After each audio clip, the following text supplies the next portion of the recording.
All right, this problem says, given the points, -4, 5, and 2, -3, find the midpoint. All right, so first off, we have to remember that the midpoint formula is just 2 points, right? Because we're going to end up with a point.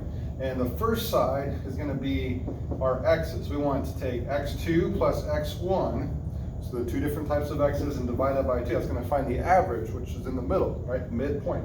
Same thing for the y's. y2 plus y1, and then take their average, divided by 2. So if I call this x1, y1 for my first point, they get 1s. My second point, x2, y2, and then plug those in, we should be able to find the midpoint. Let's do that, x2 and x1. So we're gonna have 2 plus a -4.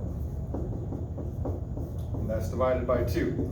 And the second one, y2 plus y1. Well, y2 is -3, y1 is 5. -3 plus 5, divide that by 2. Now we just do the math. 2 plus -4 is -2. -2 over 2. And over here, -3 plus 5 is +2, divided by 2. So we end up with, let's see, that's -1 and 1.